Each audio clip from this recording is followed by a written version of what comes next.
எப்போதும் அவிநாசியில் இப்படிப்பட்ட மக்கள் வெள்ளத்தை நான் பார்த்ததில்லை. அவருக்கு இருக்கிற கவலை, இந்த தேர்தல் நமக்கான தேர்தல் அல்ல, இந்தியாவுக்கான தேர்தல்.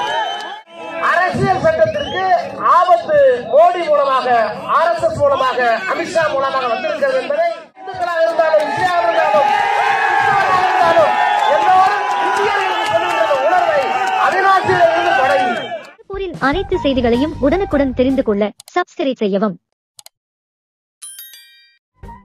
ஒரு 10 ஆண்டு காலமாக இந்த நீலகிரி நாடாளுமன்ற தொகுதியிலே வெற்றி பெற்ற போதும், வெற்றி வாய்ப்பை இழந்த போதும் இருந்திருக்கிறேன்.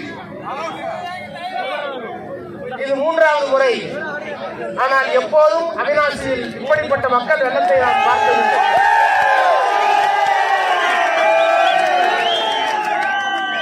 என்ன காரணம்? என்ன காரணம்? என்ன காரணம் என்றால், நான் உங்களுக்கு நாணயமாக நல்ல வேலையாளாக பணியாற்றி இருந்தாலும் கூட ஒரு மிக முக்கிய காரணம், தமிழ்நாட்டிலே 3 ஆண்டு காலம் நல்லாட்சி நடத்தி கொண்டிருக்கின்ற திராவிட மாடலுடைய நாயகன் நம்முடைய நடிகர் தந்திருக்கிற திட்டங்கள் இவ்வளவு கூட்டத்துக்கு காரணம். இன்னொரு காரணம், எத்தனையோ திட்டங்கள் இருந்தாலும் இன்றைக்கு பெரிய ஆபத்திலே இந்தியா இருக்கிறது. கடந்த 2 நாட்களாக நம்முடைய முதலமைச்சர், திராவிட முன்னேற்ற கழகத்தினுடைய தலைவர் உரையாற்றுகின்ற உரையை நீங்கள் பார்க்கிறீர்கள். தமிழ்நாட்டினுடைய வளத்தை எப்படி செழிக்க வைக்க வேண்டும் என்ற திட்டங்களை தீட்டுகின்ற அதே நேரத்தில் ஒவ்வொரு மாவட்டத்திலேயும் என்னென்ன திட்டங்களை தந்திருக்கிறோம் என்று பெருமிதத்தோடு, கர்வத்தோடு குறிப்பிட்டு சொல்லுகின்ற அந்த கம்பீர குரலை தாண்டி அவருக்கு இருக்கிற கவலை, இந்த தேர்தல் நமக்கான தேர்தல் அல்ல, இந்தியாவுக்கான தேர்தல். இந்திய தேசத்தை காப்பாற்றக்கூடிய தேர்தல், இந்தியாவினுடைய அரசியல் அமைப்பை காப்பாற்றுகின்ற தேர்தல். இந்திய அரசியல் சட்டத்தை உருவாக்கிய நேரத்தில் ஏறத்தாழ ஓராண்டுகளுக்கு மேலாக பண்டித நேருவும், சர்தார் வல்லபாய் பட்டேலும், டாக்டர் அம்பேத்கரும், இன்னும் மூத்த தலைவர்கள் எல்லாம், ஜெயகர் போன்றவர்கள் எல்லாம், ஏன் ஷியாமா பிரசாத் முகர்ஜி என்கின்ற இன்றைக்கு RSS தலைவராக இருக்கிற அவரே கூட இருந்தார்.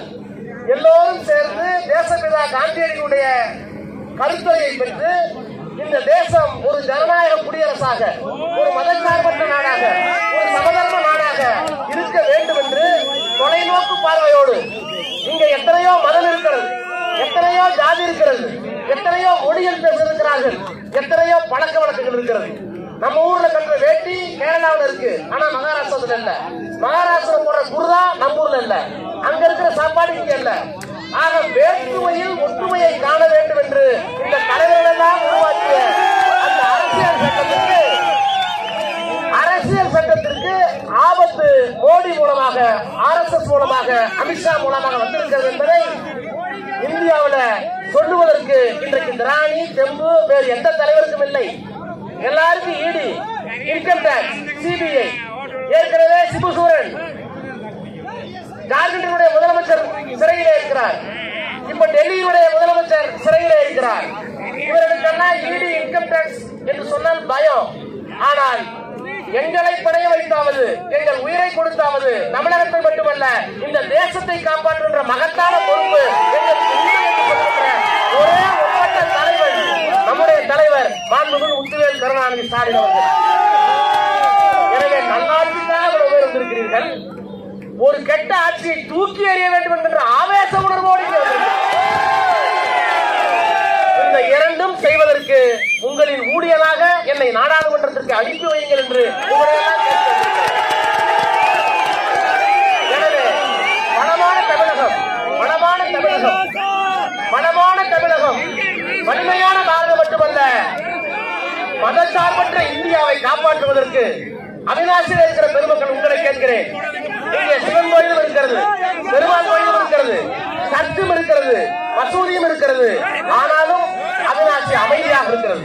இந்த அமைதி இந்தியா முழுக்க பரவ வேண்டும் என்று சொன்னால் மசூதிக்கு போவோம், மசூதியை மதிப்போம், சர்ச்சை மதிப்போம், பெருமாள் கோயிலை மதிப்போம், சிவன் கோயிலை மதிப்போம்.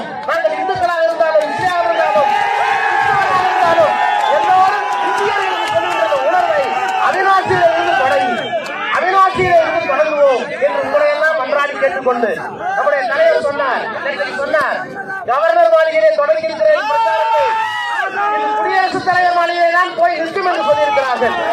எனவே அப்படிப்பட்ட பொன்னான் அறிமுகங்கள். கடந்த காலங்களிலே உங்களுக்காக பலமுறை இங்கே வந்து பணியாற்றி இருக்கிறேன்.